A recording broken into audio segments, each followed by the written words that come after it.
Welcome back, Mighty Vandals, to Tubs of the Club, your University of Idaho affiliate on the Big Sky Podcast Network. I'm your host, Brian Marceau, joined by, I'm going to do a change up because seducer Martin Heemstra was doing something that, it wasn't producing, so it must be seducing. Martin, in Moscow, brick wall in the background. I understand the metaphor. No need to explain. How's it going, man? It's going great. It was cold, snowy Moscow, but it's warming up now. It's a new day in Vandal basketball now that the tournament's over. Just good to be back on the show. Again. That is great news. It'll be great when that guest paper is gone too. Good news. Okay. Dallas, you're in Spokane. You're wearing a Mercedes hat. How's it going? It's fantastic, Brian. I just came back from Portland last night. Got to see my favorite band of all time playing in my favorite venue of all time. So great night last night. We're here talking about Vandal basketball, and Zach Kloss is only going to come up in passing of like, haha, holy shit, thank God that's over. It's a new day, man. I'm fucking excited. Well, I need to ruin your new day for a couple minutes, guys. Look, we're going to spend just a few minutes. Idaho season's over. Lost the Big Sky Conference tournament. We're going to hit that real quick. The overwhelming majority of this is going to be talking about the coaching search. That's what everyone's here for. But just want to put a button on the 2022-23 season, which we're going to do in Around the Bar, brought to us by Hughes River Expedition. And Mark Hammer. Already, I got to say, man, our comment section has been kicking ass right off the bat the last couple episodes. You already have Captain 58, who is the golden veggie. Find out on all new episode of Tubs of the Club. Then Mark Shrivelpiece, our favorite owner of our favorite bar, or the only owner of our favorite bar. Hammer, drinking smart water doesn't make you smart. And you know what? Did some research. Mark's right. I have no pushback. I mean, everybody here knows that I'm the loudest, dumbest one here. So I figured I'd try it. It's not working. I'll keep trying it, but not a great advertisement for smart water here. Okay, so to keep this quick on closing the season, Martin, please feel free to jump in and tell us to shut up if we are approaching anything beyond 5 minutes. So, look, Idaho's final game of the season, first round of the Big Sky Conference tournament, essentially a play-in game against number 9 NAU. Idaho goes down 87-76 in a game coached by Tim Marion, acting head coach Tim Marion. 0-1 for the season. Well, 0-1 for his head coaching career.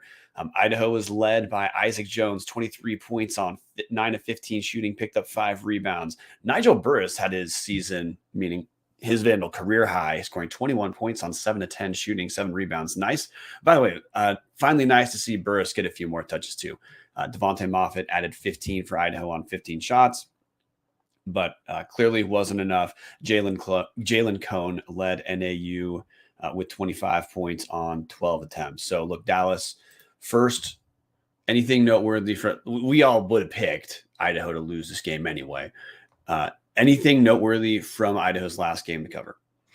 I mean, honestly, the Nigel Burris thing was probably the biggest thing. We don't know what the team's going to look like next year. Obviously, the Kloss era was just rife with turnover every single year, so it's tough to anticipate like, oh yeah, Isaac Jones and Nigel Burris will absolutely be back. We'd love to see them, but realistically, no one knows what's going to happen here.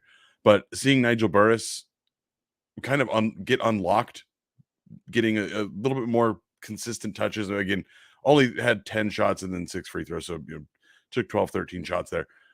Considerably more than he's ever gotten, and had his best game as a Vandal. Looked very good, very promising for the future if he comes back. Again, nobody knows what the roster's going to look like next year. But that, Brian, to me, that was the only takeaway. It was pretty much the same shit we saw from Zach Kloss. Devontae Moffitt dribbling the ball too much. Most of the guys just kind of standing around. I mean, Rashad Smith, 3 shots. Dom Ford, 2 shots. Trey Smith, 2 shots. Yusuf Salih did get 4 shots. But it was nice to see Burris take a little bit of the shots from Jones and Moffitt and look like a real good piece. But that was the only thing I really took away from that, Brian. You're muted, Brian. For the love of God, I'd gone so many weeks because we hadn't had episodes. I'd gone a little bit of time without doing that. Look, you brought up Jones, Burris, Moffitt combined for 40 of Idaho's 51 total attempts, which is I don't really care to parse it too much. Honestly, the biggest story for me, Idaho wise, is in a statement of solidarity, the 3 assistant coaches for Idaho, Tim Marion, Jeremy Harden, Kenny Tripp, all wore Nevada colors on the sideline while being paid and working for University of Idaho. It was definitely pretty obviously a statement of solidarity. My takeaway there is, honestly, at this point, thank you. And the reason I say that is there was only like a 0.00001% chance that Golick would even consider someone on the current coaching staff. I mean, she made that pretty clear in her press conference when some reporter asked what Marion had to do to make a claim for the job. And Golick looked at that reporter the way Paul Petrino looked at me the first time I asked him about King Spud. And so at that point, if you were concerned about dipping down into the assistants, you can exhale. That was your Xanax. But if you're anxious about that, look, there's no way any of those guys are going to be coming back unless the next coaching staff says they want one of the guys. So, online, there's a decent amount of people are a little bit annoyed that we interact with. We're a little bit annoyed by the protest. I'm kind of with you. Like, they're still getting paid. None of the, especially Zach Kloss is not a victim. He got $600,000 to win 28 games in 4 years. He's going to be doing fine. The rest of the coaching staff, they're going to be paid through the rest of their contracts. I hope they land somewhere, of course. But that was kind of the takeaway from the Idaho end. Moving on to the Big Sky Conference itself, Dallas. Little surprise in the conference tournament. NAU maybe we should have known NAU was going to go on a run after they beat Idaho. But Northern Arizona blew up their side of the bracket as the 9 seed, beating number 1 Eastern Washington in the second round on a buzzer beater, 81-80, then beating number 4 Montana, 83-71 in the semifinals before falling in the championship game, 85-78. Montana State kind of walked through their side of the bracket, although to me, the real championship was the semifinal. Montana State beating Weber State 60-58 in double overtime. No, that's not a verbal typo. That was a 60-58 game in 2 overtimes. Dallas, any takeaways from the Big Sky Conference tournament as a whole, from which Montana State will be representing the Big Sky in the NCAA tournament? I mean, honestly, Brian, my takeaway is God fucking damn it, Terry Golick. Why did we piss away 4 years of Idaho basketball? That NAU team was not a good basketball team, Brian. I cannot find anything to say that's particularly nice about them on anything other than an individual player effort. They went 12-23 this year, and they made it to the Big Sky Conference Championship. Like, Idaho could have done that if Idaho hadn't been committed to being the worst program in the Big Sky. I mean, obviously the 9-10 it's a rough look when the 9 beats the 10 by double digits and then goes on to the championship game. I'm not saying Idaho could have done that with a slightly better coach around, but the number 9 seed in a terrible basketball conference made it to the championship purely on just kind of getting hot at the right time. Idaho, I believe, had more talent than NAU did, and it's tough to watch this and see, again, what we've been saying for years, Zach Kloss, not the guy who should be running this team. Holy shit, this is awful basketball over and over and over again. It's just tough to see even a mediocre bad instead of just terrible bad team can make it to the conference championship if a couple things go right. And that was never going to be the case with Zach Kloss. Again, never won a tournament game. Yeah, so look, the never winning a tournament game with de facto home court advantage is a takeaway I've hit on a few times. But my response was actually because I'm truly trying pretty hard to just move on and say the Kloss era is over. I'm just going to make direct references to, we know the awful 4 years we talked about, but with how NAU made it to the finals, also with just how competitive a good amount of those games are, like, it said the 60-58 Montana State win over Weber State in the semifinal. Montana in their second round game beat Idaho State 83-74 in a game that was back and forth, essentially wire to wire. Yes, it was 9 points, but it was a competitive game. Weber State in their second round game beat Sacramento State by 6. They led early, but Sac State closed in. I just bring all those up because, look, I've been messaging with Scout, former coach. I didn't confirm using the guy's name on there, so I won't. But he asked me if I think with the new coach, if Idaho could win the Big Sky in their first year. And my response was, at the time, Like, probably not, but finish in the top half for sure. And his response was, "Well, hey man, look at the conference. Look at how each team did in the conference tournament itself." Probably safe to say Idaho isn't going to be a favorite next year, but if all Idaho needs are a few things to go right, because there's not that much difference between teams 4 and 10 in this conference. And if you can make it into the top 4, you're going to have, well, first, you're going to be out of the first round. Second, you have a good chance, an okay matchup. You get to play if you're a 1 or 2 seed, you're playing a team that already played. If you're 3 or 4 seed, you're playing the 6-5 seed, but it's not an impossible tournament for a team to make a turnaround in fast. Look at Eastern Washington with David Riley in 2 years. They won the league and then lost in the first round. So even with how good, Eastern was for much of this season, there's not that much. The gap between Eastern and the bottom of the league is not as big as the records would indicate. Montana State talent-wise is different, but some of those guys are graduating. So to me, I'm just going to use this to pivot so we can start talking about the coaching search. There's reason to have expectations for Idaho basketball. Things could turn around the Big Sky. It's not that big a difference between where everyone is, with one asterisk. Hey, Dallas, I'm put you on the shelf for a minute, then bring back in, talk about the coaches. I want to give a little background to the coaching info we do know right now, which is one, Terry Golick is going with Bowlesby Sports Advisors as the search firm. The search firm is not the search committee. The search firm helps to elicit names and to filter names, both for quality of applicant and level of interest of the applicant, so that Idaho can make more serious gestures towards people who appear to be more seriously into the program for themselves. Second, to our knowledge, round 1 interviews have already started. So I expect this coaching hire to take a little bit less time than the Jason Eck one. And look, I got one thing I got to hit on, Dallas.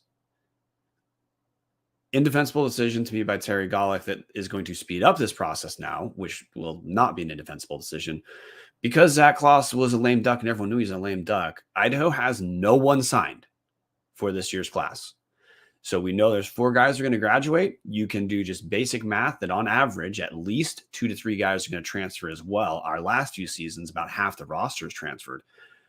This coach is going to have to put together a class. And the new coach is going to have to try to recruit guys like Isaac Jones and Nigel Burris to stay. Guys like Dom Ford to stay. I don't think they're going to have to recruit the redshirts to stay, because they'll probably not have a ton of other D1 options. But this team is not going to rise in the Big Sky at this point because of a red shirt. I don't think the red shirts this year were strategically held back so that Idaho has more talented freshmen next year. I think Zach Kloss emptied his clip. It was just empty. So there is some work that has to take place. But if preliminary interviews have already started this week, Dallas, it's reasonable to think a hire is going to come in not that long. So, hey, that part, good news for Golick. And also good news for Golick. Bowlesby Sports Advisors is very well viewed reputationally, especially with basketball hires. They're kind of they're more of a boutique firm in that they don't do a ton of searches each season. Online, Kyle Bowlesby, and you can follow him. He actually talks a decent amount on Twitter and says some interesting stuff in terms of coaching. He says they do about 4 searches per season. They're not a gigantic shop. They try to do well. If you're thinking, hey, that name Bowlesby sounds familiar, Kyle's father, Bob Bowlesby, is the former Big 12 commissioner. So when you go with, I talked to an athletic director in the Big Sky off the record for some background on Bowlesby. And that athletic director had only positive things to say and said one of the benefits of going through Bowlesby is that you get the connections of his father as well. So that's kind of our background. And now we're going to go through some candidates that we've received reasonable information on, and we're going to tier it. The way we're going to go through the candidates is we're going to go through relative to degree of certainty or degree of confidence we have in the information about the candidates. Now, preface, just like football, when we did the football episodes, I would not call this breaking news that we're talking about. I'd say, look, we have different people who give us different tips. So we're going to talk about things in terms of confidence that we have. Some of the stuff is, look, this is not stuff that we would print. We're just talking about information that we've been given. We're obviously not on the committee, but this is not an imaginary article like that very first Tubbs at the Club coaching list that was published a while during the coaching search. The only names we're bringing up are people who we reasonably have been told this guy applied, or this guy has shown interest, or Idaho has shown interest in this guy. And with that said, Dallas, I'm ready to start going through the coaching list. And I think, look, a lot of Vandals are going to be familiar with the first name that we should start with. Well, And Brian, they're going to be familiar because we talked about this last year when we thought, though this is a no-brainer move to move on from Zach Kloss, that buyout is small enough that by the time he takes his job with Danny Sprinkle, that buyout is covered. Scott Garson is who we're going to talk about first, right, Brian? Yeah. And look, Dallas, you've been on the shelf, so I want to kick it to you to talk about Scott Garson, but I just want to preface. I want to go through Garson first, because to me, in a positive sense, Scott Garson is the Mendoza line applicant. And by the way, our degree of confidence with these first three guys is I feel confident gambling a paycheck that these guys have applied for the first three. I view Garson as the Mendoza line candidate because he checks a couple boxes of head coaching experience and good assistant coaching experience. But with that, Dallas, you take it away. Brian, I honestly, so in the list of all the coaches that we're about to talk about here, I think Scott Garson is the one that excites me the most. For anybody that's not able to read, Martin's got his bio he's currently at Santa Clara. He's got the Santa Clara bio up on the website. But Scott Garson, previously head coach at College of Idaho. So again, he's got some head coaching experience. It's not D1, but I mean, he won 28 games, 30 games, 17 games, 24 games, 30 games. Took College of Idaho in his final season to the Fab Four. So he's had success at the D2 level, or NAIA D2 level, I should say. Before that, he was one of Ben Howland's top assistants at UCLA for almost 10 years. And that's the big one to me, Brian. The guy coached Russell Westbrook. He coached Kevin Love, Zach LaVine.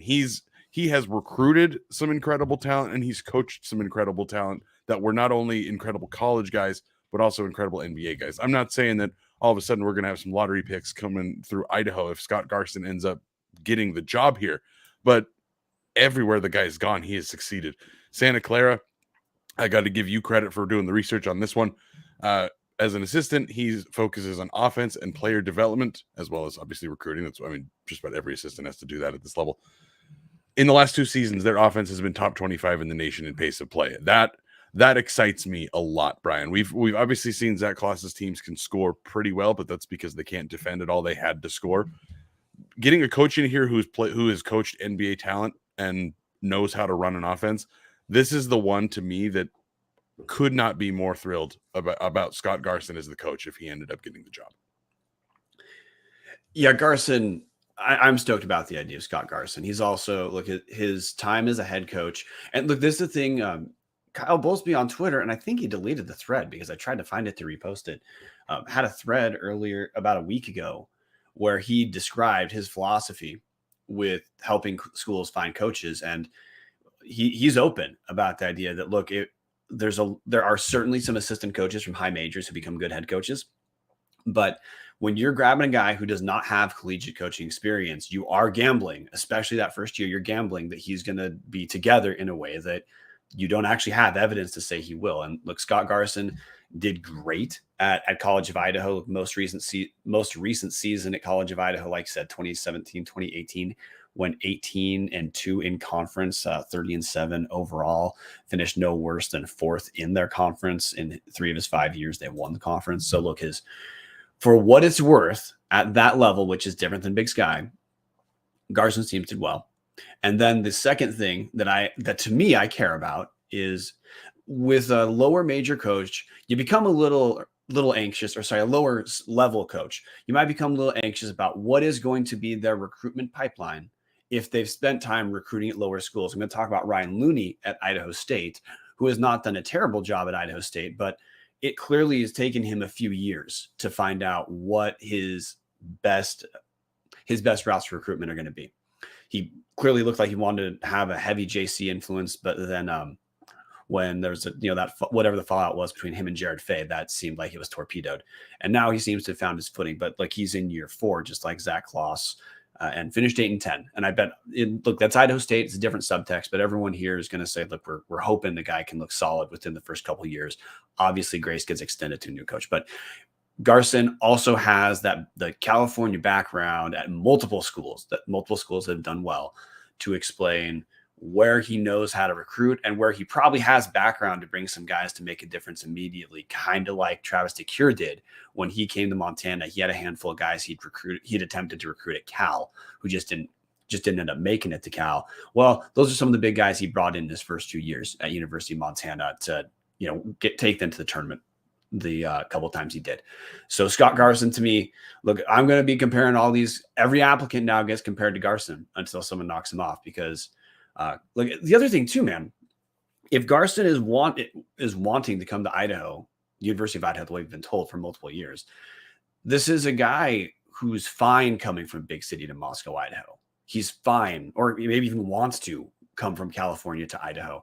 We know if a guy does well, he's not going to stay forever in Idaho, Dallas, but the idea that, hey, maybe that gets us, if he's good, that gets us an extra year or so, kind of like Montana State for different reasons, getting an extra year or so out of Danny Sprinkle than they would have otherwise. That makes Garson promising too. But man, we got to hit other candidates. Dallas, can you tell us a little bit about another guy who, again, I'd bet a paycheck that this guy has applied for? I can't say for a fact, I haven't talked to the guy, I don't have two sources, but Andy Hill. Yeah, Andy Hill, he's actually a resume very similar to Scott Garson, just without the head coaching experience. Andy Hill is currently an assistant at Montana State. It's his first year there. Before that, he had a year at New Mexico. But before that, he spent 10 years under Larry K at Utah. I'm not going to pronounce that because, see, I couldn't get that out of my life dependent on.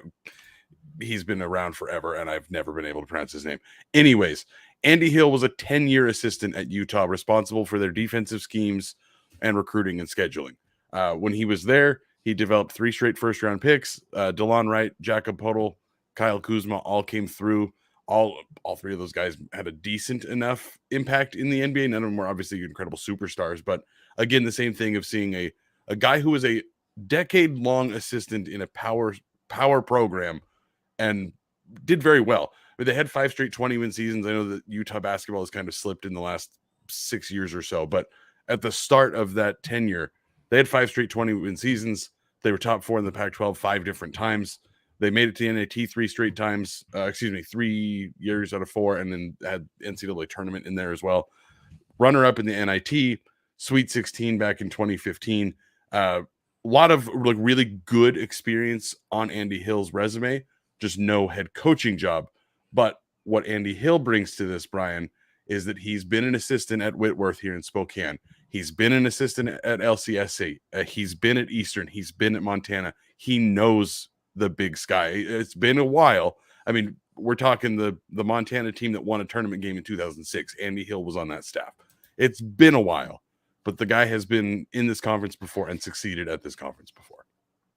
Yeah, one of the things I like about Andy Hill is the depth of assistant background, because you talk about the Northwest schools, the Big Sky schools, but also, he spent time in New Mexico, spent time in the Pac-12. So it's a guy who, for much of his career, probably was involved in recruiting. My understanding is in his time at Montana State, he's been able to do a little bit more of like the game coaching with Danny Sprinkle that he wasn't able to do as much at his other stops. But look, we hit on this earlier. Year 1 for Idaho to be solid, they're going to have to sign some guys. There's going to be, honestly, the basketball roster within a couple weeks might look like the volleyball roster today. So there's going to be some roster spots that Idaho's got to pick up. Andy Hill's got a background in a ton of places to help explain how he could help fill those.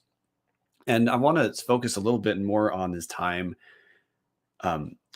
One with Larry Kristowiak. He was with Kristowiak at University of Montana as well. That 06 team was coached by Larry Kristowiak. So he's been on multiple successful Big Sky rosters. And that's, part of where Hill would have gone from from Montana to Utah with Kristowiak. So a lot of time with a guy who Kristowiak was a very good Big Sky coach. Now Danny Sprinkle's a very good Big Sky coach. And uniquely, Montana State under Danny Sprinkle has had a kind of different approach to filling out their roster, in that, look, they do what a ton of schools do, and they get a couple transfer guys, like Raekwon Battle transferred from University of Washington. That was a big get for them. Robert Ford, backup point guard, transfer from Idaho State. But that's a couple guys who are solid, who are either stars or role players on the team. They've got their 4-year guys. Jabril Bello is an example who I'll actually get on twice. Great Osibor is younger, but hey, he's a traditionally recruited guy out of high school. But then Montana State has been very good at getting international players who are under recruited and also athletically pretty good relative to lots of Big Sky teams. Like Jabril Bello and Great Osibor are both from Great Britain. Both are posts who are not only big but good athletes, and you have to imagine that both those guys are going to get to Montana State relative to their size, skill, and athleticism. It's because Montana State was able to find guys that other places weren't looking for, and other Big Sky schools have used the international recruitment model to buttress the roster as well. Some of Eastern Washington's most recent success under Jim Hayford and Shante Leggins prior to David Riley involved international guys. I mean, the all-time Big Sky leading scorer, Bogdan Bliznyuk. Well, he was overtaken by Tyler Hall, I believe. But anyway, Bogdan Bliznyuk, he's Ukrainian. He's a 4-year. He was a 6-man his first year at Eastern, then started for the next 3. Felix von Hoff was a pretty big role player on that. Venky Joyce before the two of them. Yeah, Venky Joyce on that 2014-2015 team as well. So look, that's another school where if you're getting guys like that, it's because your head coach is he knows where to find guys that are being under recruited by bigger schools that probably get them. So that to me is promising. You look at a guy like Andy Hill. You're right. He doesn't check the head coaching box. So there will be that bit of a gamble, but with the background Andy Hill has, he's a guy I'd feel pretty stoked. If the announcement today was Andy Hill's new head coach, University of Idaho, I'd be stoked on the Andy Hill era starting. I wouldn't necessarily rate him above Scott Garson, but these are two guys we're talking about so far that, again, I'd be stoked as hell. We also know there's a ton of guys we're not going to name, so I just want us to enunciate that. This is, of course, not an exhaustive list. This is the best information we could get. Let's talk about Jace Harrell, who this is the third guy who I'd be willing to bet a paycheck has applied to this position. Dallas, what do you know about Jace Harrell? Jace Harrell's actually maybe made one of the more intriguing candidates on this list. He does have ties to Larry Eustace, and I think that's probably where some of the interests, if he has applied and if Idaho happens to have interest, I think that's probably where some of this comes from. But he was at Colorado State under Eustace, was actually named on Under Armour's 30 under 30 list of top up-and-coming under 30 basketball assistant coaches. Now, he's obviously in his early 30s now, but still a pretty cool honor to have been mentioned on that at some point. He ended up being the interim head coach there, so he has a tiny bit of experience. He won 1 game out of the 6 that he coached. They made it to an NIT. But realistically, he's been at Missouri State the last 4 years now. They made it to the NIT last year. They finished top 3 in their conference a couple different times. The big thing with Jace Harrell is that he does have junior college head coaching experience. He doesn't have any 4-year schools, but he does have a little bit of a history starting a program. Northwest Kansas Technical College. Never heard of it before, but he was the very first head coach in program history. He won 56 games in 3 years there. Won 3 games against top 25 schools. All of his sophomores ended up going to 4-year schools. 5 of them went to D1. So he has some success as a head coach, Brian. He probably has the shortest resume of any of these guys that we are maybe we would qualify these as the ones we are most confident in that have applied for the job. Jace Harrell's probably the one with the shortest resume, but he's also the youngest guy. Probably the guy who's hungriest. I couldn't find anything about his specific duties he does at Missouri State. Brian, maybe you have a little bit more information, but again, the guy's pretty young. He's coached a player of the year in the Mountain West. He does have head coaching experience. It's just at a junior college. Not to say that that's a bad thing, but his resume is considerably shorter than the 2 guys we've talked about so far.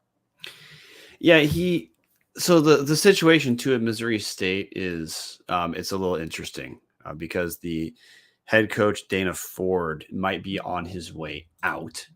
He's being investigated for like sexual misconduct, stuff like that, which of course, hey, that can partially explain some of the instability that led Missouri State to being like 17 and 15 this year, which is, step back from the year before. But no, I mean, look, you hit on the main points of look, any younger candidate, and look, now this is going to be a question, Dallas, that we can go back and forth on. I'm going to compare Harrell to Andy Hill right now. because I feel pretty good about Andy Hill. But you do have a question. You might have a question at some point of, hey, if a guy's been assistant at a ton of places and he's good, why is he not yet become a head coach? Because look, some people should be assistant coaches. That's where they're at. And some people it takes a long time to crack into the business, and you get the job you get. And some people, it takes a long time to move up, and some people are right place, right time. Look at Leonard Perry, who did terrible at Idaho. Well, he's head coach at Pacific because he became interim and was in the right place at the right time. If Pacific opened their job up and Leonard Perry had applied, he probably doesn't get the job. That's just to give context about why we don't know how to answer if a guy's been an assistant for a long time. Is it because he hasn't had the right opportunity, or is it because he just shouldn't be a head coach? Dallas and the coaching in our football episodes, you would have probably said, hey, Brent Peace is an example of, I think I know why this guy has not become a head coach. I don't think there's any reason to bracket Andy Hill that way, but I just bring that up because you said it, Jace Harrell is younger. So there are going to be a couple holes, but there's been some younger coaches in the Big Sky who've done great. I mean, look at the top 2 coaches in the Big Sky. Their resumes are not that long. It's David Riley is essentially his big experience. We'll hit on it, was at Eastern Washington. And then Danny Sprinkle, he coached a couple California schools, was at Fullerton for their NCAA tournament run as an assistant. He was passed up by Montana State when Montana State hired Brian Fish. Then Montana State said, hey, you know what? We're not going to make that mistake again. But the resume itself, there's not that many stops. And Danny Sprinkle's obviously done fine. A lot of this is a crapshoot. Jace Harrell, to me, hits some of those Kyle Bowlesby points of head coaching experience that was pretty solid. And he's got a couple assistant coaching stops that are solid as well. Like Johnny Ballgame is going to hold that Larry Eustace connection in his heart pretty closely. But he's probably a little bit more of a mystery because we also just don't covering D1 basketball and comparing institutions is harder than covering like FCS football because there's 364 D1 teams. It's just very hard to know all of the ins and outs of each comparison. Look, honestly, to me, researching the basketball coaching search is harder than the football one because there's more places to know and there's more there's more assistant coaching positions and trees to know than in football. It's just how the two sports are different. So, Jace Harrell is another guy who, if he were hired, I'd be intrigued for sure. My reaction would not be disappointment whatsoever. I would be stoked to see what's coming next. I would assume if Jace Harrell was the guy who's picked, it's because he rose above candidates in a way that we on the outside don't know because we're not sitting on the interviews. We know we can expect there's probably going to be at least 100 applicants for this because this is a lot of people. That arena is huge for turning Idaho with its terrible record in the last 4 years into a stop that a lot of coaches think they can either get their career started or get their careers turned around in Idaho. So that's mostly what I have to say about Jace Harrell. Dallas, before we go into our next tier of potential applicants, so just filling out these 3, how would you rank our Garson Hill Harrell list of 3 most confident potential hires we believe to have applied? For me, Garson is number 1. If we're talking these 3 guys, I think just looking at the resumes, never having met them before, never having seen realistically like what they can do as a head coach, because I didn't watch College of Idaho. I definitely didn't watch Northwest Texas Technical College, Southeast Louisiana State University, whatever the hell the title was of that school. And Andy Hill's never been head coach. Garson to me is the guy that if we're looking at this list, if Garson's the guy, home run hire. To me, Brian, I would actually probably be more excited about Jace Harrell than I would be Andy Hill. And that's simply because I have long believed Idaho basketball, the way to turn Idaho basketball into a successful program is to do the same thing that Eastern is doing. I know that Shante Leggins and Jim Hayford weren't necessarily younger coaches. They were more getting the first opportunity there. I want to see Idaho giving younger guys that deserve it, I should say, that aren't promoted off of the final assistant spot from the coach that had just been fired. I want to see Idaho giving good coaches the chance to start their career. I think that is the way for Idaho basketball to cement itself as a player in the Big Sky, is to get a young guy in and just start putting a tree together. If that means there are assistants there that end up getting promoted as guys move on. Great. If it means, hey, Jace Harrell's here for 3 years and holy shit, he went and got a Boise State level job of like, oh, wow, it's a pretty big step up 3 years from now. Congrats. I would much rather be in the position of looking to hire a new coach because the previous one was successful rather than, holy shit, it can't literally get worse than the coach we just had. Yeah, I'm slightly off on you there. I don't think there's a ton of difference between Hill or Harrell. I think it is what you value in their backgrounds more that's going to dictate those two. I think Garson, for me, of our non-exhaustive list, is to me number one right now. I'd put Andy Hill, and the reason why is I think it's going to be important for Idaho to go from terrible to respectable fast. Doesn't have to mean going from terrible to winning the league, but Idaho, I think it's important to capitalize on the momentum that exists largely. And I'm going to blame this on Jason Eck. There's a lot of energy in the athletic department overall that would not exist without the football success. And okay, credit to the athletic department outreach, because that's of course been successful too. Like there's institutional stuff that matters that University of Idaho is doing well at. But I don't think that stuff matters without football energy. And that even, honestly, I think that's part of why the attendance was what it was in basketball for the terrible basketball that Idaho had this year. So I still think there's something that exists that could turn basketball in the next few seasons into something special, even if it's just above 500. I mean, your experience of it being special. And I think that's what's going to matter is recruitment right now. Because especially that first year, man, that guy, the head coach is starting essentially from scratch. And they don't have, they may have some background with the guys they've recruited at their current school, but relative to their time at Idaho, they'll be starting completely blank slate. And it's not going to be like football where the job is to recruit most of the guys to be stable and step up with the talent. There's a couple guys Idaho's going to want to keep, and everyone else is probably going to be control delete. So I think Andy Hill is in better position recruitment wise, just because of his background. But I want to go to our next tier of candidates, and this isn't quality. This is our confidence in the information we have of who the next applicant is. Because to me, the next guy we're going to talk about might be one of the few guys on the list that might knock Scott Garson off that top tier of the people we've talked about.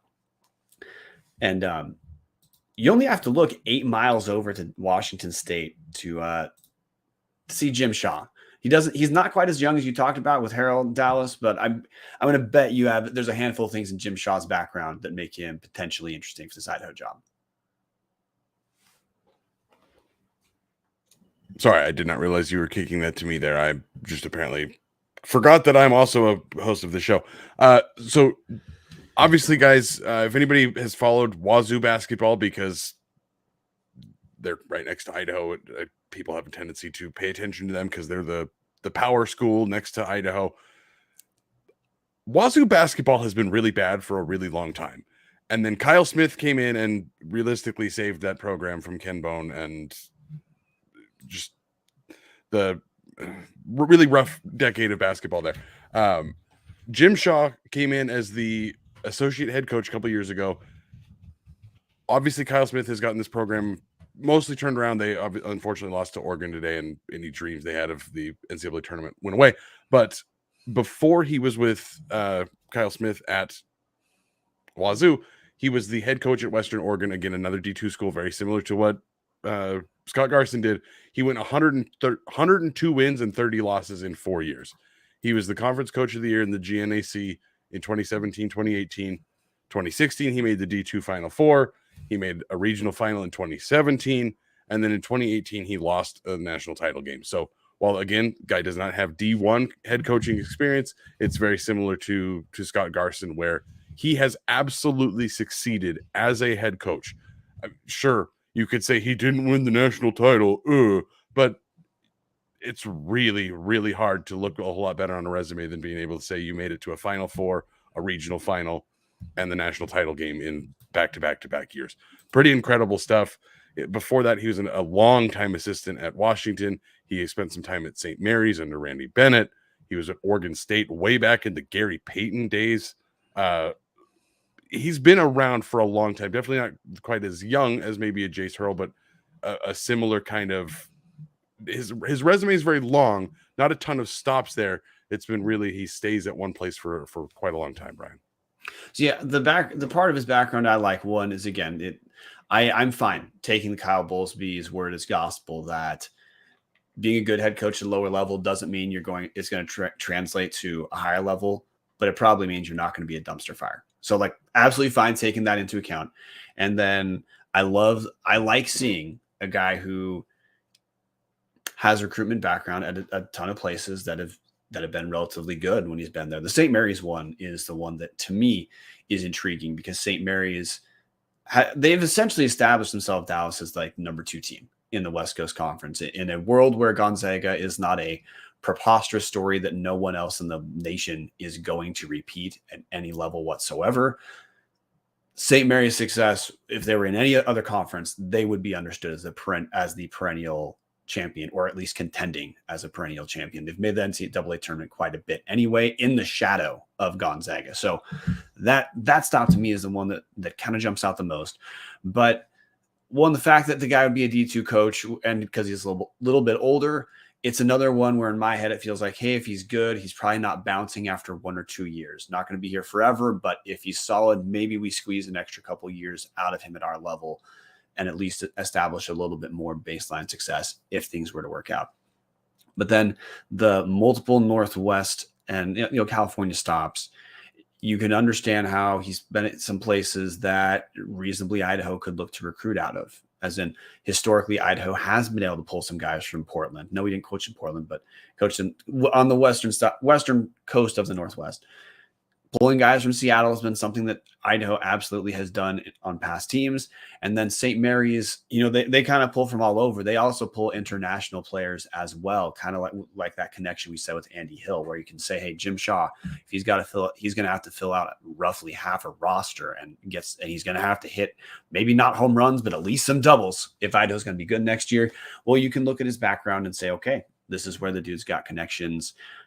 Kyle Smith, like you said, he's been pretty dang successful because full disclosure, Dallas, you're not held to the standard of being a WSU historian or anything, but you sold WSU his futility short because it was not just Ken Bone.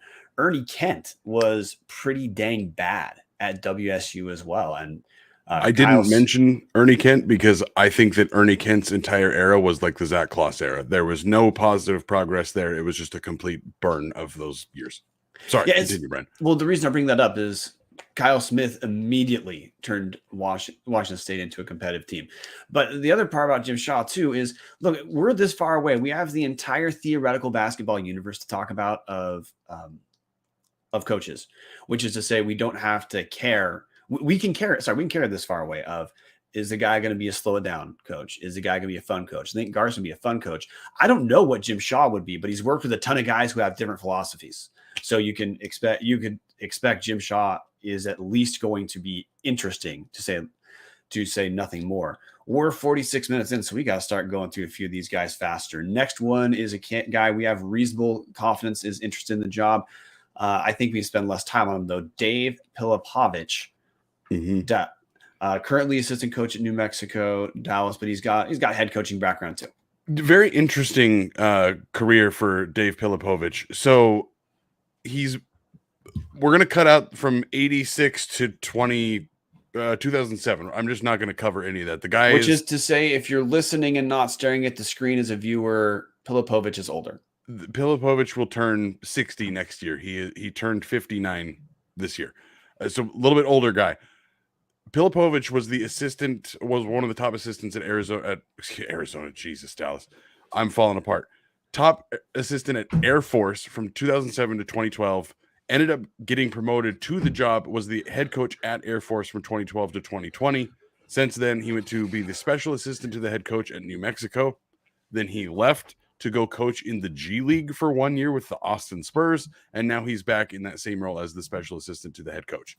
He's maybe not the flashiest on paper because his head coaching record is 110 wins and 151 losses.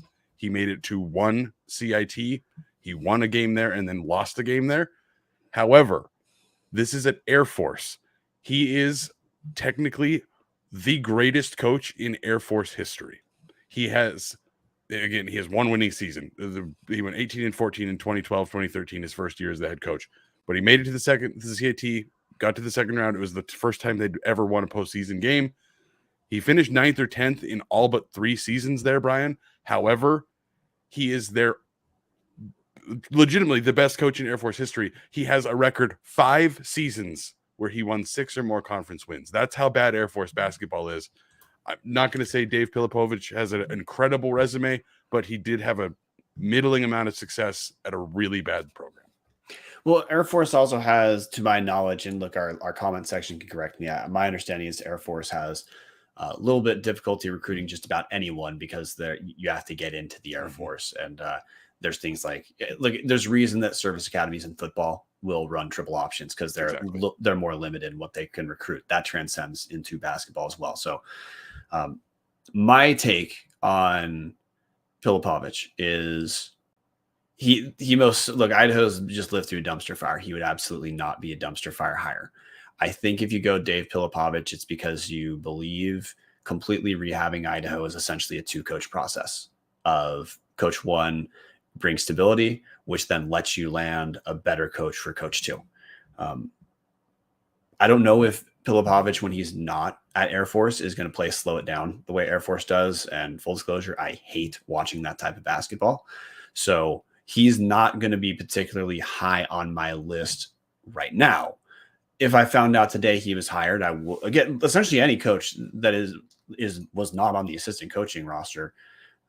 I'm going to be motivated to see, hey, what's it going to be like at Idaho? So that's not meant to shit on Dave Pilipovich, but I do want to say a little bit skeptical about an older hire starting to move down the pecking order and whether that coach is going to have the kind of motivation, the kind of drive that you see from some of the younger guys who are still trying to prove themselves, guys like Dave Riley and Danny Sprinkle. When University of Montana, last time that University of Montana dipped way out of their typical coaching pool for a hire was Pat Kennedy from DePaul, and he was a catastrophic failure. So not saying those two guys are the same, but I would be a little more concerned about this one. Maybe more than I should, maybe more than it's fair, Dallas. But I think you and me are both we're pretty tepid on Pilipovich right now. Or let's put it this way: we could be sold, but we are not yet sold. Yes, absolutely. The resume doesn't scream off the page, but it doesn't also necessarily have to. What has a resume ever meant for a coach? Yes, just because Zach Kloss had a terrible resume and Shocker was a terrible head coach, doesn't necessarily mean that the next guy might not jump off the page and still be a terrible coach. Pilipovich could come here and win 20 games 3 straight years, but on paper, resume just isn't quite as pretty as everybody else's. Well, and the blemish is the getting fired at Air Force with a losing record, and we probably should acknowledge, look, there are head coaches who get fired at one place and then do well elsewhere. That absolutely happens. There's also coaches who get fired at one place, then do poorly at the next place and the next place. Look at Mark Fox, the Kloss father, who just got fired at Cal Berkeley. He did great during Nevada when he was at Nevada, then went to Georgia, was not that great, then went to Cal and was worse. He almost had 5 wins this year, Brian. Well, he also almost had 4 wins this year. But anyway, I think we can move on from Pilipovich saying, look, we're open to the dude if he were the guy, but we would need someone to help explain why. Next on the list I want to talk about is, now this is going to be another guy without head coaching experience, but reputationally, Amaro Morgan, assistant coach at Loyola University of Chicago, is well respected in the low to mid major world of basketball. Brett Hine from Weber State, I talk with him. He said he knows someone's going to make the right call and make Amaro Morgan a head coach at some point. But Amaro Morgan, I'll throw it to you. You've been on the bench for a little bit, Dallas. Let us know a little bit about Amaro Morgan's background. So, Brian, I got to preface this with, of all of the guys that we have looked at, and we have some reason to believe that there is either interest from them or that they have applied.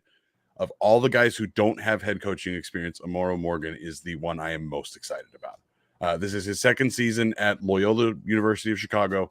If anybody follows the NCAA tournament or college basketball particularly well. Obviously, Loyola, pretty damn good program over there.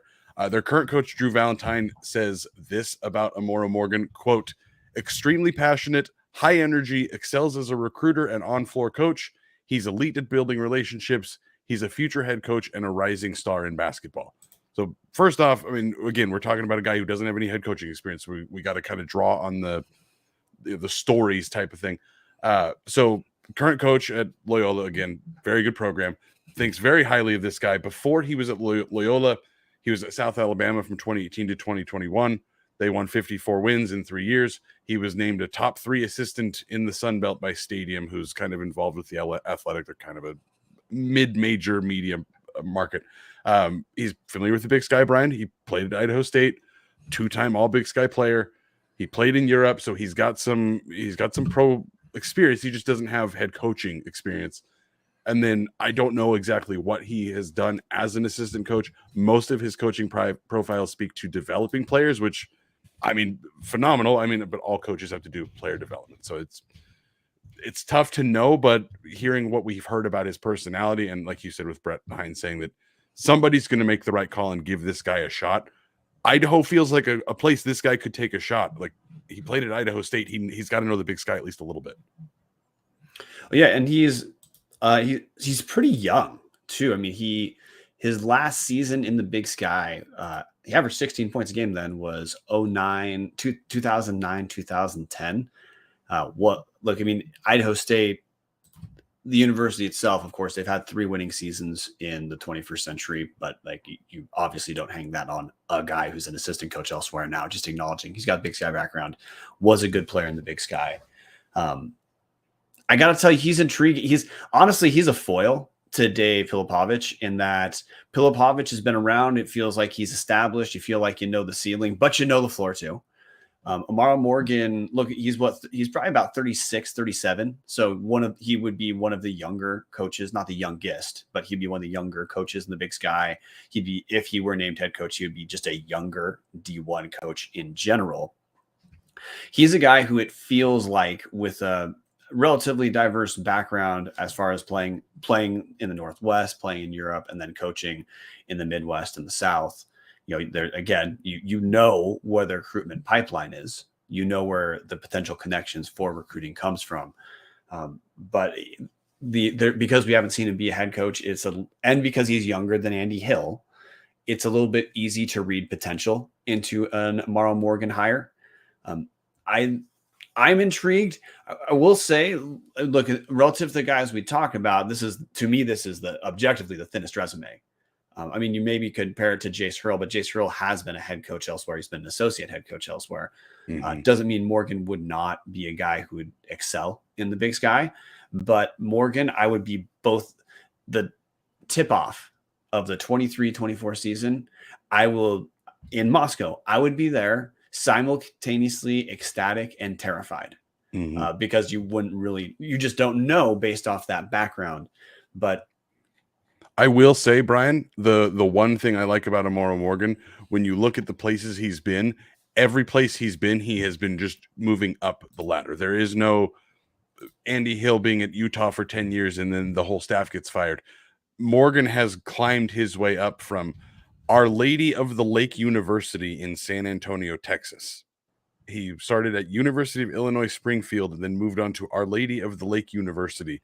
And as you look at the resume, everywhere he's gone, again, he's been just an assistant. He has not been a head coach, but they're calling out, hey, won 20 games. Hey, best season that this school had in 15 years.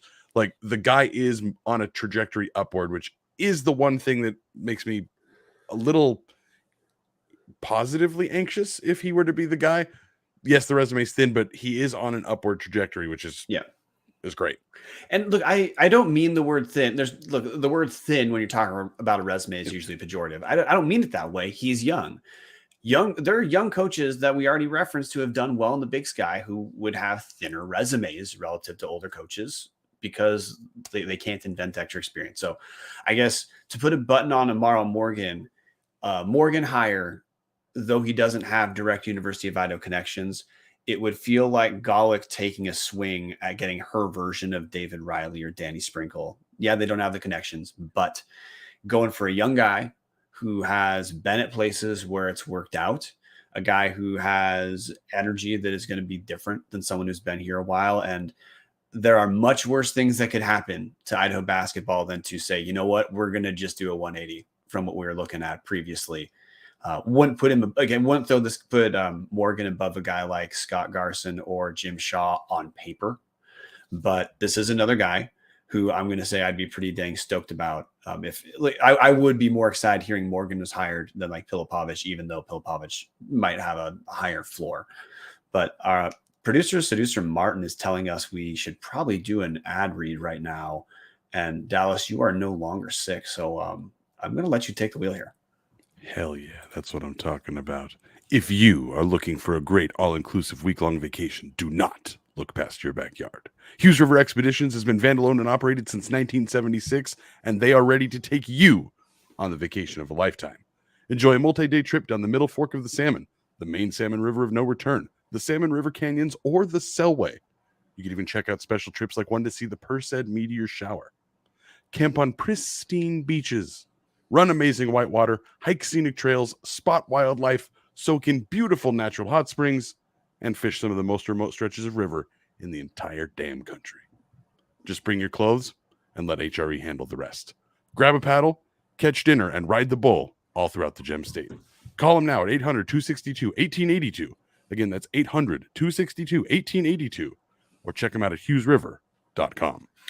We're in our next tier of coaches, and the tiers are, again, there's going to be some different discussion about these dudes because we have reason to believe there is interest or contact has been made, but we're less certain or we're less confident in it than our last grouping of coaches.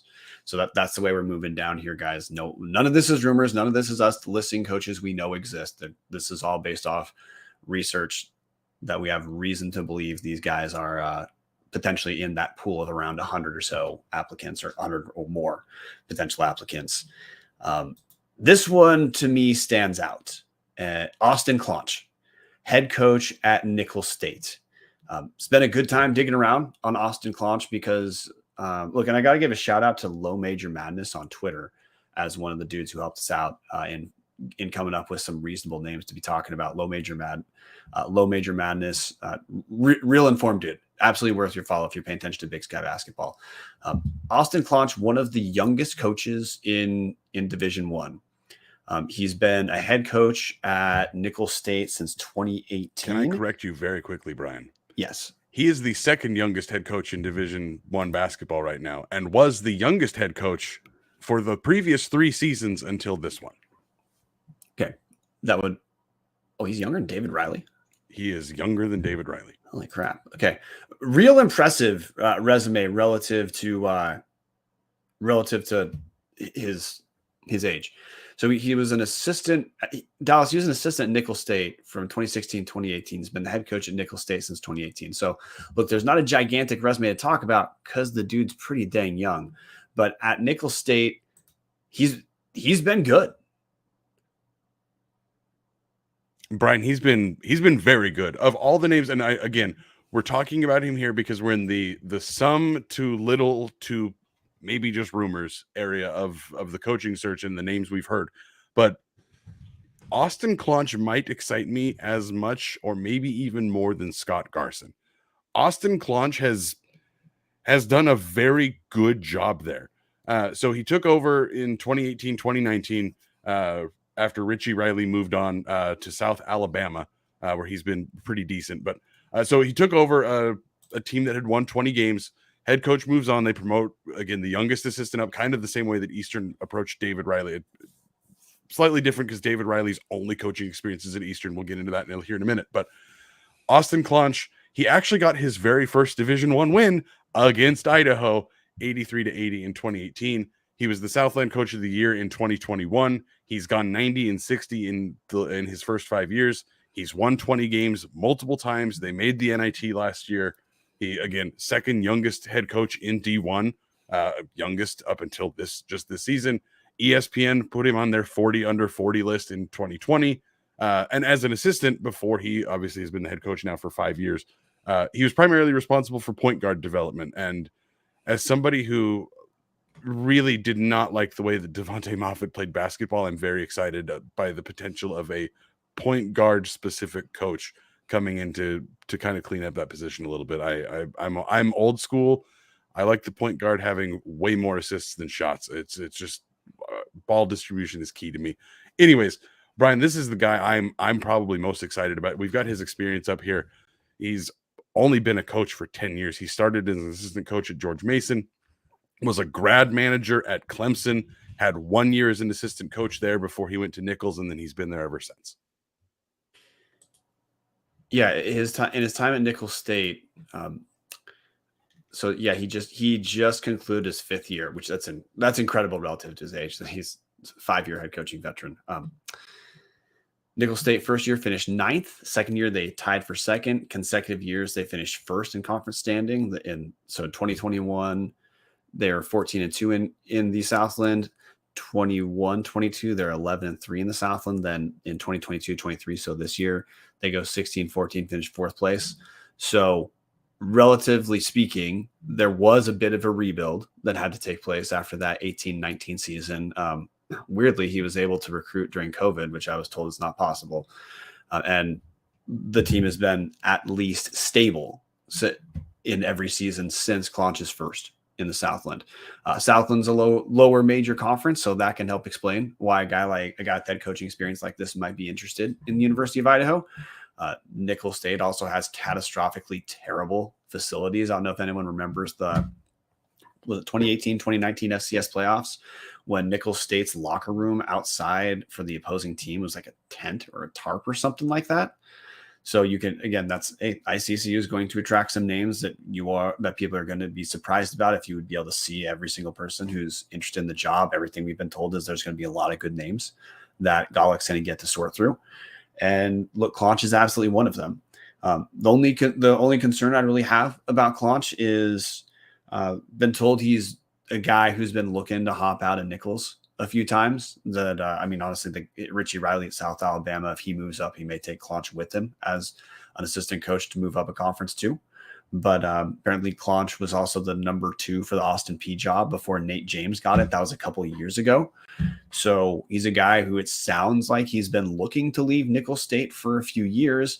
And I just only bring up that reservation because like if someone makes Idaho stable in 2 years and bails, it's still a representative win. But I don't think anyone in the world is going to say that's the ideal outcome that we're looking for in the coaching search. So that's the thing that scares me about Claunch is he might be able to leave pretty quick. But the part that then makes me not scared is I think if he's truly interested in the Idaho job, it's because he thinks he can do a turnaround fast. And I'm all for we've spent a half decade of watching teams win less than 10 D1 games a year. So if Idaho, to get to their next developmental step, they have a good coach who bails after 2 or 3 years, but it's a new level of stability, I'm going to live with that. Claunch's teams are relatively solid scoring wise. His teams, they've been averaging over 70 in that range. So the pace, if you care about the aesthetic part, is at least going to be intriguing. We're not talking about, like the Pilipovich scoring of, sub 60 game at Air Force. Yeah, different constraints. But if you care about the aesthetics, Claunch is intriguing. If you care about results, he's got the best of the names we have available. Claunch has maybe the best D1 results, or at least at this level of confidence we're speaking. So yeah, Claunch would be launched up there of if that name was announced. I'm ecstatic as hell. And Brian, I do want to just quickly, because in case anybody's not a more casual listener of Tubbs, the difference here between the football coaching search and the basketball coaching search. Obviously, Jason Eck has, at least on record, spoken very heavily about FCS football and preferring that it feels more like what college football used to be, rather than all the money just being thrown around and conference realignment destroying traditions, and just it's all about the money. FCS feels like a little bit more of that natural college football feel, and that's what really attracts Eck to this level. And there are guys that will be FCS coaches, and that's what they want to be. Idaho can be the top of the FCS. No question. I think we're already seeing that there's building toward that. That's not possible in college basketball. Getting a coach to stay here for 16 years means you get a guy like Randy Ray. Randy Ray was a great coach at Weber for maybe the first 10, 12 years, probably stuck around a little too long, but made the NCAA tournament 3 times. Like that's huge. That's incredible. That's a Hall of Fame Big Sky career. So I do want to at least make sure that people are aware of that. We're talking about Idaho is not going to go out here and hire a guy that's going to be Mark Few and turn this program into a 25 straight years in the NCAA tournament. It's not possible. No, So and hey, to add to that, just because like you're talking about a point I made, and you are correct. I'm probably expressing a little bit too much anxiety about the idea that a good guy would leave pretty quick, because the coaches who stay for a long time in the Big Sky recently, you'd mostly they stayed too long so that they couldn't leave, even if they wanted to. Like Randy Ray, he was a solid coach. He has the most wins in Big Sky history because he stayed for a long time. The Big Sky just isn't a place where people stay that long. It's where a lot of good coaching careers have been started, for sure. Yep. But another example of that is Travis DeCure at Montana, who he probably should have left after his 3rd or 4th season at UM. He stuck around. He's not terrible, but Montana, the intrigue around Travis DeCure at other institutions is not what it once was. So the point you're bringing up is correct. Of if a guy is good in the Big Sky, he's not going to stay forever. I guess in my mind, Claunch would be a guy who I would be a little anxious he might leave after year 2. And like 2 years would be a short amount. I'm inventing that number. That's a rectally derived number. But it's because he's been good. He's a guy who could come to Idaho. Look, I know a lot of people are going to say, and I agree with this, that the next head coach should honestly parrot Jason Eck's talking points at his press conference and call Idaho basketball a sleeping giant. And you know what? I don't give a damn about that team hasn't been to the NCAA tournament in 30 years. This team has a fantastic arena. There's regional teams that have worse facilities, worse resources than Idaho who are doing better. So you're not going to tell me Eastern can make an NCAA tournament and Idaho can't. You're not going to tell me Montana State can make an NCAA tournament and Idaho can't compete for that. You're not going to be able to tell me some of the WCC schools that are not Gonzaga can be competitive and talked about as potential NCAA tournament teams, and Idaho cannot. But anyway, so we can move on from Claunch. He'd be a kick-ass candidate.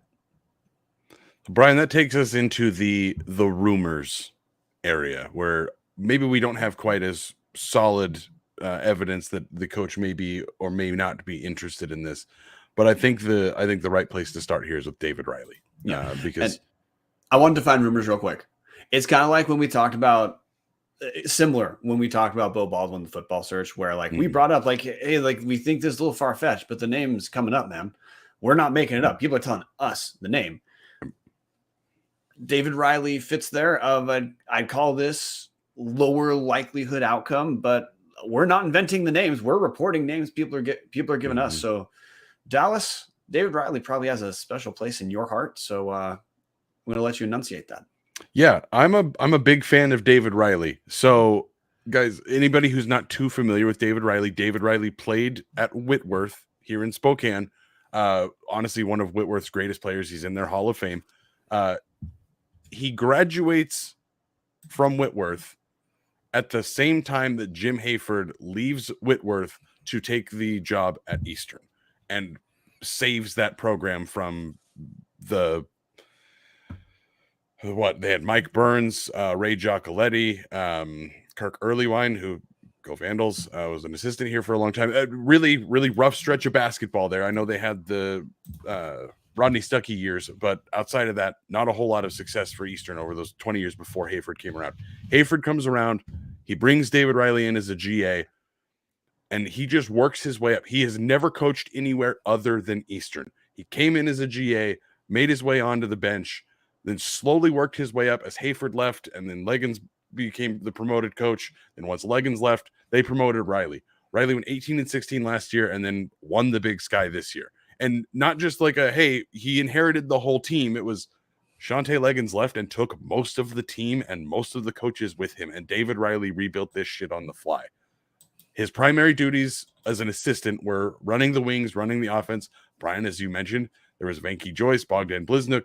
Like the wings at Eastern have been pretty damn good since Riley's been there. He was named to the Under Armour 30 under 30 list in 2017. His uncle Mike is about the one guy nicer in sports than Zach Kloss. If anybody knows the name Mike Riley, that means you at least have some love of some form of football out there. He's the former Oregon State coach multiple times, the coach of the San Diego Chargers. Unfortunately, the Nebraska Cornhuskers as well. That didn't work out super well. His grandfather, Bud Riley, was even an assistant coach here in the 60s. So if David Riley is looking to get out of the, say, not again, I'm projecting this here. If he's in a rut because he's been at Eastern for 12 years and he's looking to get out and start making his way up the coaching ladder to bigger and better schools, and moving on to Idaho, where the facilities are a whole lot nicer, probably get a nice little pay raise. It's not the most far-fetched thing in the world, even if I would say this is probably not super likely to happen, Brian. Yeah, I want to second that. Of only bringing this up because people brought up David Riley. You talked up the merits. I want to talk up like why it could potentially make sense. Just discussing it from the angle of, hey, if David Riley truly is interested in Idaho, what would make that make sense? Well, the first one would be that you'd have to expect he would not take Idaho job over Eastern without a significant pay increase. And we know that the Idaho hasn't released any figures about what they want their head coach to be paid. But look, Don Verlin was paid $245,000 a year before he was fired. I don't expect the next coach is going to get 245, but Zach Kloss's base was 150 when you factor in media, and there's no way this contract is not going to be more than the 150. So you can imagine if a David Riley says, if David Riley gets a $225,000 a year offer at Idaho, and he can bring his assistants with him, that he's lived in the Northwest for a while. He's clearly okay living in this part of the country because as an assistant in those rosters, I bet he could have gone with Shante Leggins to Portland. I bet he would have had other offers, but he wanted to stay around. And look, in 2 years at Eastern, completely building from scratch. Look, Leggins, that team was 16-8 overall 16-8 when Leggins left. Riley's first year, they go 18-16, 11-9 in Big Sky play. This year, Eastern set the Big Sky Conference record for consecutive wins. They rattled off 16 wins. Yeah, they closed out with 3 losses, but still very successful season for David Riley. Won the regular season championship. So if Idaho was able to do this, if Riley truly was interested in it, I'd be stoked. And look, maybe Riley also is looking at other places. Jim Hayford leveraged Eastern to go to Seattle U. Shante Leggins leveraged Eastern to go to Portland. Both of those are steps up, like salary wise, maybe prestige, but they're not actually better basketball schools than Eastern. Maybe David Riley's thinking, hey, I'm hoping my next offer can be an actual step up, as in a school that if we played Eastern this year, we'd beat them. And maybe he's a guy who says, well, if I return 2 schools around in 4 years, I bet someone's gonna open up the checkbook for me. And I certainly hope that'd be the case. So Dave Riley also has been pretty inventive in recruiting for Eastern. The simplest way, and there's Martin in the comment section, Riley's contract says he's making $131 at Eastern. So, I mean, realistically could almost double he's not going to double his salary. I doubt it. But like if the salary is approaching Verlin numbers, then we are in the discussion of doubling. Putting an extra $100K on your contract, pretty good reason to move from Cheney to Moscow. Yeah, exactly. You get to move an hour and change. Virtually nothing changes except you get to live in a better town with way better facilities. Mm-hmm. And the other thing I want to add just to talk about his recruitment is he's kind of, to me, the most unorthodox recruiter in the Big Sky, in that he doesn't necessarily has a template. His template is, if you're good, I'm going to find you. He's had transfers from lower level, from sub D1 who've been contributors. He's had D1 transfers who've been contributors. He's had guys like Steel Ventures he recruited from Ellensburg, Washington, who are contributors too. So really just kind of all over the place. And he's a guy who in his 2 years at Eastern, they've been fun offensively, but he's shown year to year he's willing to change based off the talent. In particular, this year's team used Ethan Price quite a bit more than last year's team. So he's a guy who, look, he's going to run post-centric or wing-centric based on what his team does. And like a lot of Eastern teams, he teaches them to play confident, borderline cocky. And that makes people hate you when they're playing you. But when that's your team and you're winning, it's fun as hell. Anything else on David Riley before we rattle off our last couple guys? I mean, Brian, if David Riley was announced as the Idaho head coach, what would your reaction be? I'd be planning to go watch in Boise for the conference tournament.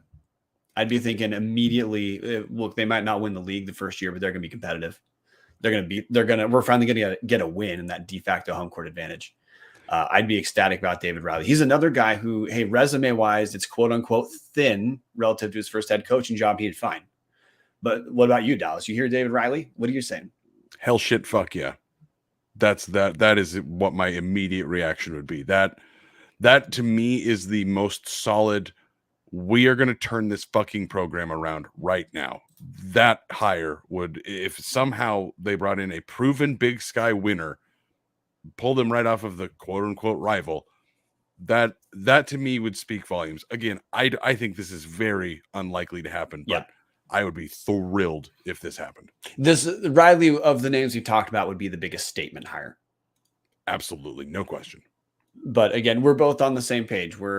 We've spent time talking about it because we're interested. But of course, if we were gambling, most likely he's not close to most likely. I got to give a shout out to Captain 58. Ha ha, fuck the Eags would be his reaction. I feel like there's probably a handful of people with that same reaction. Look, I think David Riley gets hired, and right now there's not that much Big Sky antagonism towards Idaho because we've been good in football for one season, and it's people are like, okay, sweet, we have another good Big Sky team because they're not used to losing to Idaho yet, so it's not annoying. Basketball, look, it's been a joke for half a decade. We're not going to belabor it. You can listen to all our old episodes where we go in depth. But for years at this point, yes, no one has any concerns about Idaho playing Idaho basketball. If David Riley was the guy, oh yeah, be turned around. But also, hey, if Austin Clonch was the guy, it would be a complete turnaround. If Scott Garson was the guy, there'd be a different respect for Idaho basketball, at least a different level of interest. Last couple guys to run through. One's a name, Mike Burns, assistant coach at Boise State. Again, this is another guy we're less confident of our info, but this is not bullshit that people have brought up the name Mike Burns.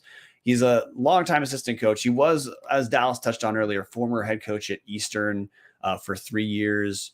Went 8-20, 15-15, then 15-14 those 3 seasons at Eastern. I just gotta stop there. Those are not terrible seasons, and the guy got fired.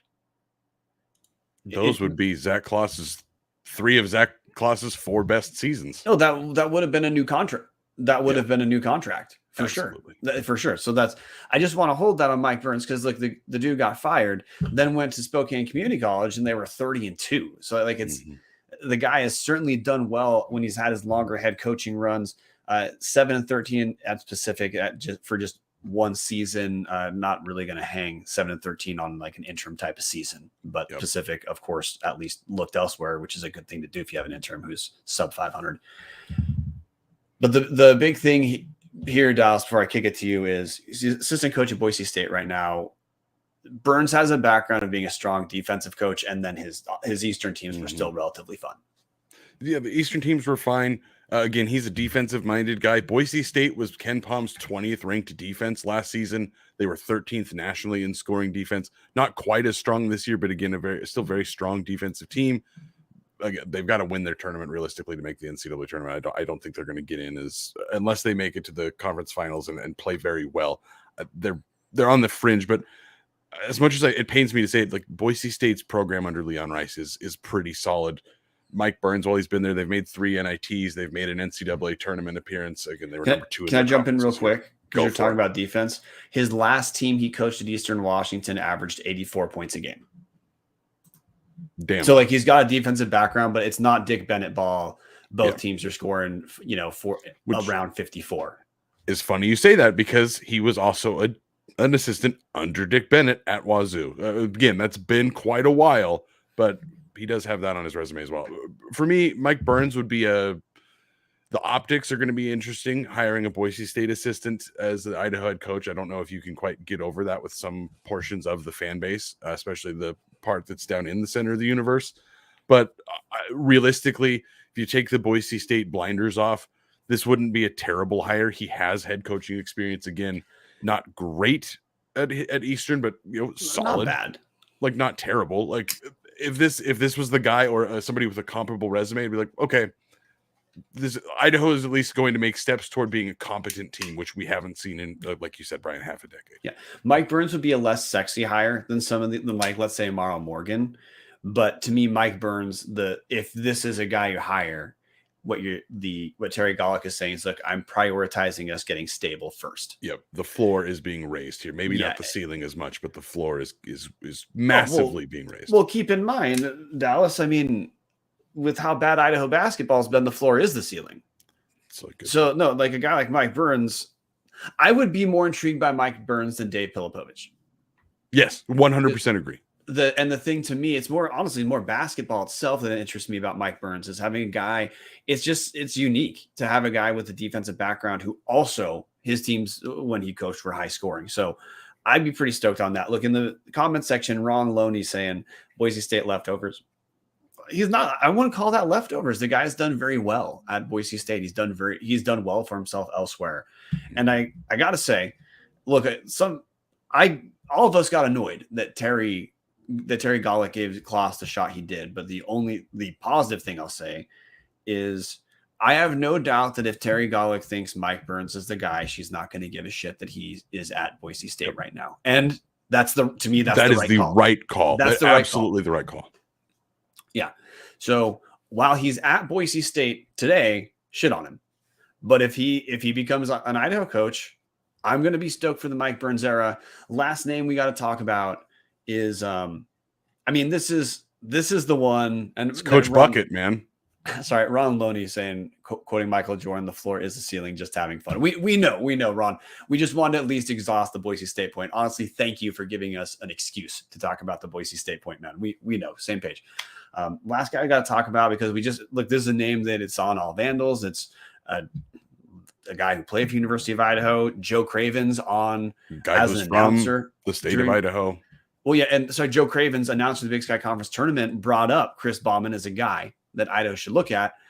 Chris Bauman, right now, he is a junior college head coach at Odessa Community College, or I think it's Odessa Community College, junior college background. But Dallas, you've been on the shelf for a little. I'll let you run through the Chris Bauman background. But again, this is a name that comes up because there's a direct Idaho connection. You guys have probably noticed we have not been hammering Idaho connections. We've been hammering info we've been given. Yep. But this is a dude who has a different connection to Idaho that you can understand why that might warm some Vandals' hearts. Exactly. So the resume here is probably the most unique of any of the resumes. Anybody who doesn't remember Chris Bauman, he goes by Coach Bucket now, which is great. But he was a former captain here at Idaho. His junior and senior years, he was a captain. He was a 3-point specialist. Averaged, I think, 8 or 9 points a game. Wasn't a Big Sky superstar, but is a beloved Vandal from quite a ways back in the day. He's been the head coach at Odessa Community College since 2018. He's been named the coach of their conference 3 times already. They've three-peated as conference regular season champs. They're currently in their I don't know enough about junior college basketball, but they're in their conference tournament or in the NJCAAs, wherever they're at there in the postseason stuff. He has been a head coach in the community college ranks for 17 years. He coached at Lamar Community College, then Garden City Community College, Trinity Valley Community College. Then he left that to go be an assistant under Tim Floyd for a couple of years. And then now he's back at Odessa Community College. When he was back at Trinity Valley, the one before Odessa College, he went to the Elite Eight in 2014 and 2016, the Sweet 16 in 2015, or the comparable Elite Eight, Sweet 16, whatever they call them in the junior college ranks. But 3 straight years with that school took them to, again, the last 16 to the last 8. Odessa College, not quite the postseason success yet, but again, he's been named the coach of the year 3 times already in 5 years. The guy is a proven winner as a head coach, but again, Brian, we're talking the only real experience he's got is at the junior college level outside of a couple years under Tim Floyd at UTEP.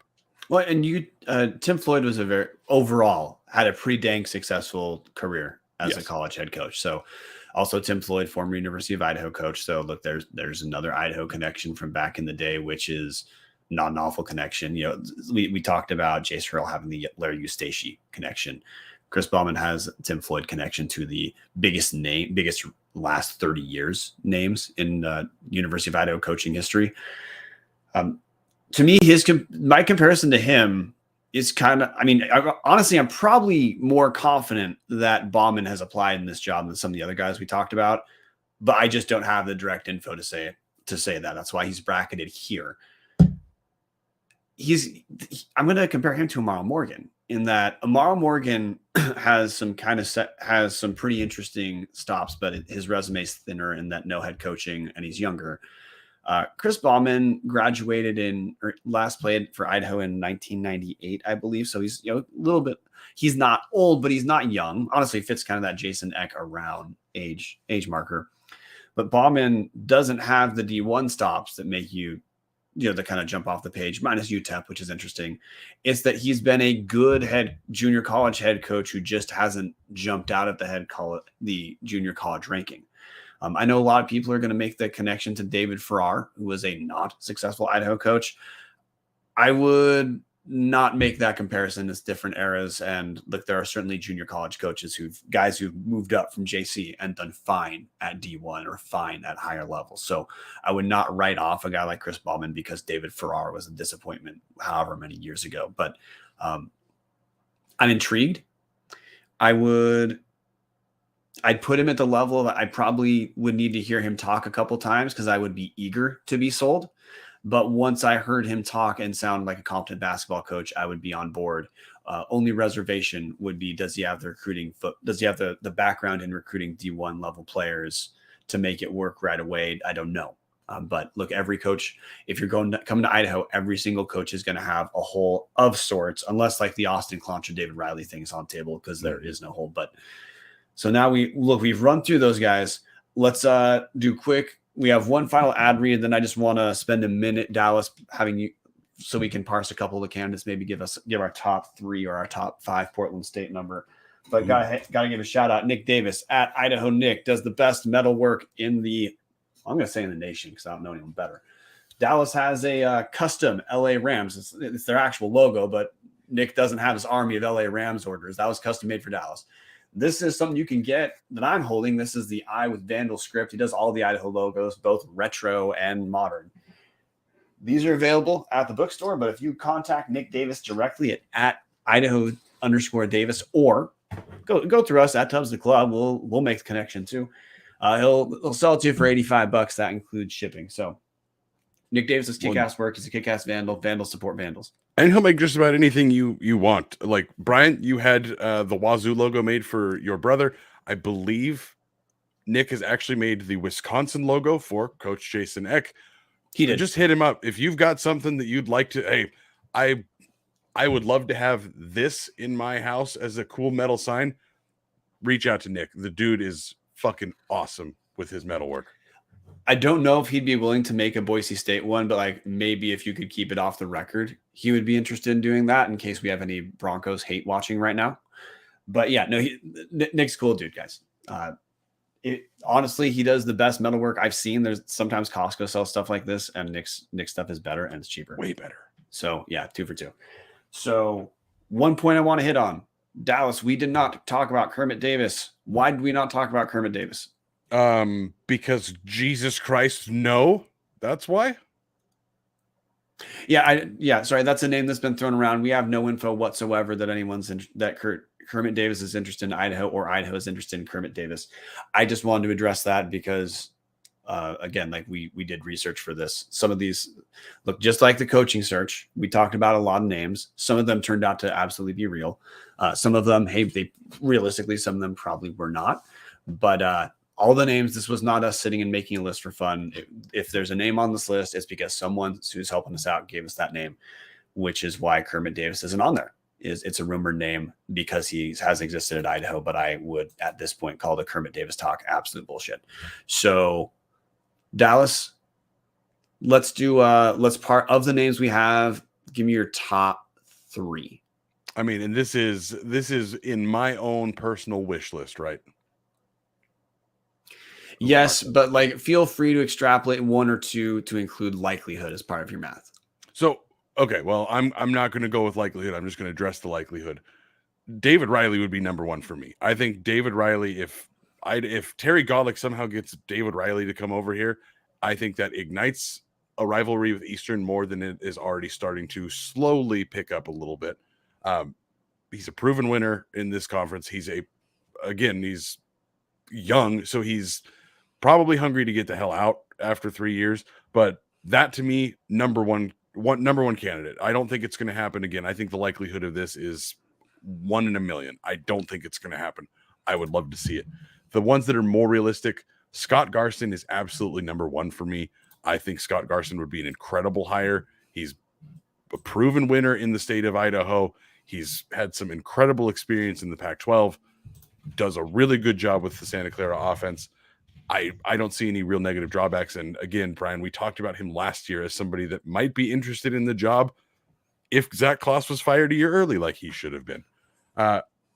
After that, Brian, I got to go with Austin Clonch as my third. If I were to give you top three, I would love to see Austin Clonch come in here. Again, even just knowing the guy's probably going to be here for 3 to 5 years and move on. I'm okay with that. I'm okay with getting a coach in here who quickly resets the program, quickly does something good enough to get a better job elsewhere. I mean, what job was Zach Kloss going to get other than the worst assistant job at Montana State? If Danny Sprinkle doesn't move on, if Danny Sprinkle moves on for some reason, let's say they win a game in the NCAA tournament, if Danny Sprinkle gets a Mountain West job, I would be shocked if he brought Zach Kloss there. Like, it is time for Idaho to be looking at coaches that have bright futures after Idaho and not just guys that are obviously not supposed to be serving out that contract. So I'm with you on Riley Clonch of the top two, but I consider both of those two. David Riley for sure I consider less likely. Austin Clonch, like it had been said, we've been told he's been trying to leave Nicholls State for a little bit. So I think there's probably a little bit more smoke around Austin Clonch than there would be around David Riley. But let's remove those two for a second, just saying, hey, well, what if they were not on our highest degree of confidence? Of the guys on our highest or higher degrees of confidence, I would go Scott Garson, Jim Shaw. And then, man, it's a toss-up between Andy Hill and Amaro Morgan, because you're deciding out of those two, which background do you find the most intriguing? Do you find the breadth of experience of Andy Hill, or do you find the kind of potential and the apparent rising of Amaro Morgan? But for sure, I'd say Scott Garson and Jim Shaw, man, those would be two kick-ass names if those two guys are there. Look, a lot of the names you guys could tell there's only a couple names we even brought up we wouldn't be stoked about. And realistically, because we know the comparisons being terrible, if Idaho basketball is fun next year, that's a representative win. Mm-hmm. So that I'm not trying to hold the standard low or something like that, but I think this team can turn around pretty easy. And I think I would be shocked if Terry doesn't kind of go with the Kyle Bowlesby background of at least have a guy who's proven he's been successful elsewhere, especially after assistant hire that blew up in her face. Yeah, absolutely.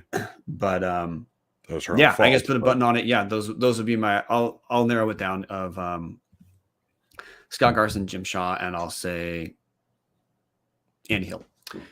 See, and I would have, if we were going with just the ones that are more likely, I would have had Jace Harrell and Amaro Morgan as my number 3. I'd probably go Morgan over Hill because I really want somebody that's young and energized and not wanting to be at Idaho for very long. That's the kind of coach I want for this basketball team. See, I'm the same, but the way I articulate that is after 4 years of what we saw, I want to watch someone who knows what he's doing. Fair. That's more than fair. Yeah. I want to watch somebody that's good at what they're doing. I have a slightly higher bar here. Well, look, if someone knows what they're doing, they're going to be good. But I just mean that's to me why a guy like Andy Hill might stand out a teeny bit more than the other guys. But we're talking very small degree of difficulty of distance between these ones. There's very few names we talked about that if I heard Terry hired those guys, I would not immediately be stoked as hell and just bail on whatever I was supposed to be doing at work. Dallas, we have gone through an hour and a half. Brian, that's why I wore the Mercedes hat, because I knew we were going to be well off the pace today. Hour and a half for this episode. Impressive stuff. Talked a lot. Yeah. You know what? Martin, you want to jump in? You want to weigh in at all? Well, I think I mean, I'm just excited. It's going to be a new coach. The names got me excited. I'm just ready for a new era, some fresh produce, if you will. Yes. Yeah, you want a new clientele to seduce. Yes. Okay. Well, fingers crossed, guys. Episode wise, we're not 100% clear on the next episode is, because we're kind of going off when we get information and how that evolves. But we do have spring football coming up in a few weeks. That starts off March 26th is the first practice, Martin? I believe so, yes. Yeah, so look, we have spring football episodes coming up. We've got coaching updates. We'll keep you guys posted as they come. Dallas, any last words? Go Vandals. See, I thought you were going to go a different direction, be critical from behind your screen or microphone. See, I thought about that, but then I realized who gives a shit? Because yes, we're being critical, but also all of those gentlemen proved that they did not belong on the Idaho basketball court. So you're more direct. Yeah. Anyway, hey guys, thanks for coming. Go Vandals.